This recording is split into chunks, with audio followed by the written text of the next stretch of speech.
Hello everybody, it's Verdi here, and today I'm bringing you a benchmark for the GTX 1060 3GB edition of the graphics card inside of the First Descendant. I have the latest NVIDIA drivers installed, and I've already been playing around with the game for about 35 minutes or so, and even though this system here, as you can see, is an older system, it is more than capable of pushing the 1060, at least a 3GB edition graphics card, to its limits in this game. So with that, let's jump on in and take a look at the first benchmark. So to get us started here, I'm going to be showing you what the performance is like here at 1080p native resolution. So it is 1080p, as you can clearly see there, and you can probably tell by the mouse inside the menu here, it's not very good. We are using AMD in the additional options basically, but it's native AA, as you can see, and we're using the low preset, which has everything on low. Motion blur is turned off, of course, and this is what it's going to be like here.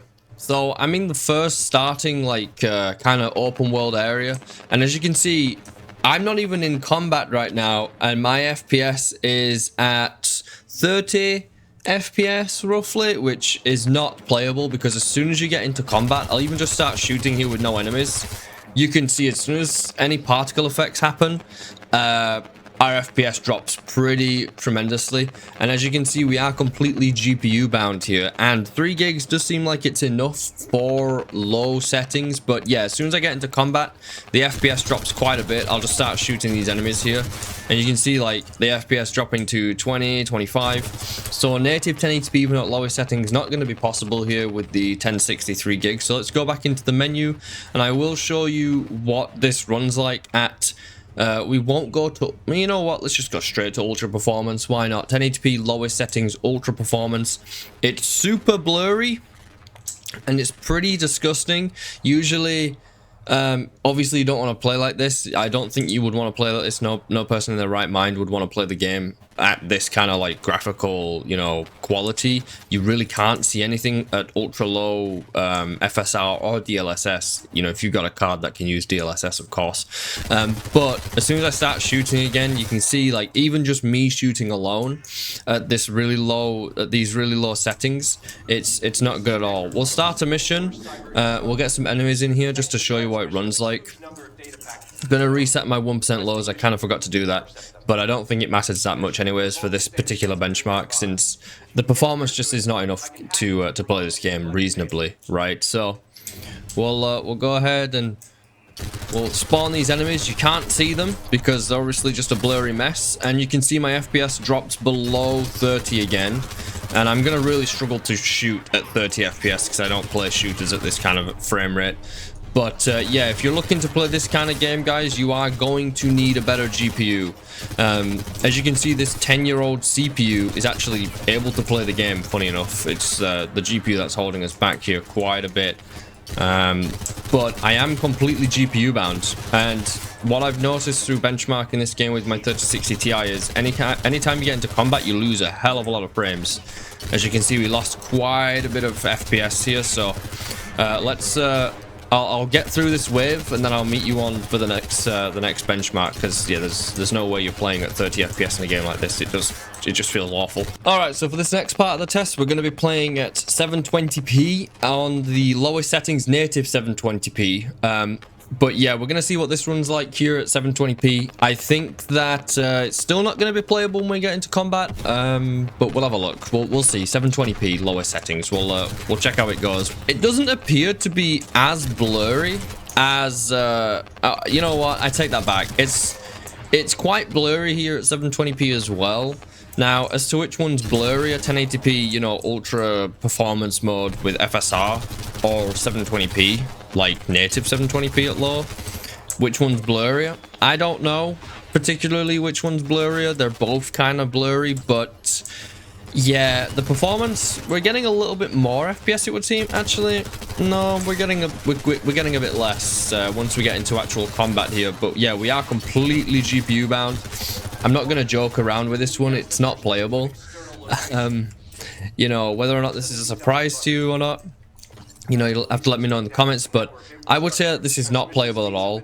The annoying thing is, like, when you're outside of combat, you can see I'm stuttering around here a little bit, but when you're outside of combat, the FPS is actually quite a bit higher, so the particle effects are really intensive. As you can see, like, once I get out of combat, I'm at like 40, 50 FPS, which is not ideal, but for a really low-end PC like this, I think that's okay, right?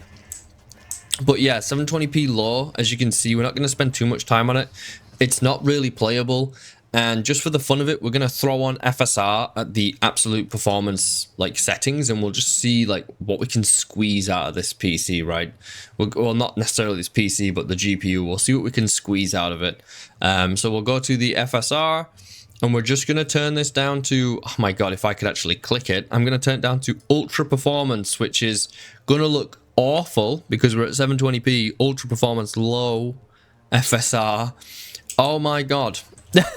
And here it is, reset at 1% lows, and we're actually getting 60 FPS, believe it or not. We're getting 60 frames.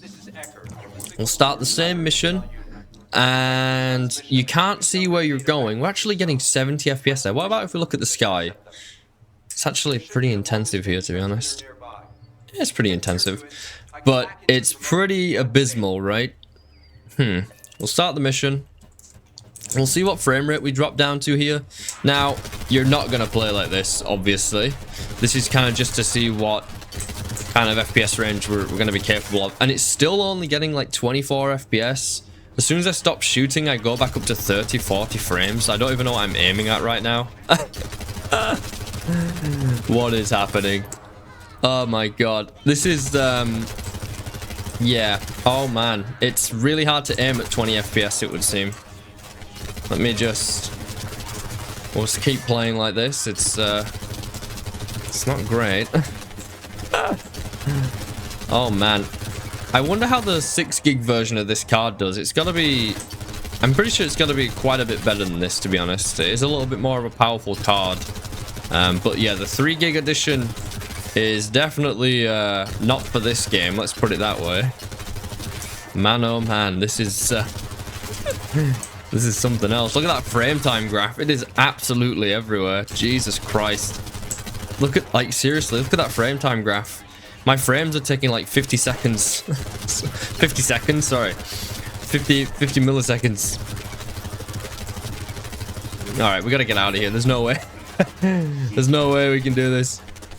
Time to go. Bail. So, even though this GPU is not powerful enough to play this game, clearly, I don't think I need to show you much more. Maybe with the FSR3 mod, if you can get it to work in this game at some point. Or maybe if they optimize the game a little bit more later. I don't really think it's an optimization issue. The GPU is pretty old at this point. It was a budget GPU when it came out, so you can't really expect it to play games for that long, right? Especially games like this. But the interesting thing to note here is the VRAM doesn't seem to be that much of an issue. Right, the VRAM doesn't seem to be that much of an issue, but also the CPU is a decade old, and it's actually able to hit 60 FPS in this game, at least 60. I saw 60 FPS, right, when there was no combat and stuff, and I've been GPU bound this whole time. And also the RAM, we're only using 13 gigs of RAM here. So it looks like 16 gigs of RAM should maybe be okay. I did say in my previous video, like, it was using 17 gigs at times, but 16 gigs might be alright for this game, in all honesty. We're only using 13 right now in this system with 16 gigs of RAM. And yeah, the CPU, even though it's using a lot of my CPU, which I do like to see, that it is utilizing more of my CPU, it's not bottlenecking this GPU. So it seems like budget end CPUs might be okay, actually, to play this game. So yeah, it's just interesting to see. That's going to do it for today's benchmark. I don't really need to do anything else other than what I've done, I think. You really can't play this game with a 1063 gig edition. It's not going to happen, at least not comfortably. You're going to be at like 20 FPS range in combat, which is not going to be good. So, and even playing at 720p with the FSR on like the most performance FSR possible, it's just not going to be playable. So this is one to skip, unfortunately, if you don't have a better GPU and you can't get one. But yeah, found any use out of this video, leave it a like, subscribe if you haven't already, and until next time guys, take care of yourselves, and goodbye for now.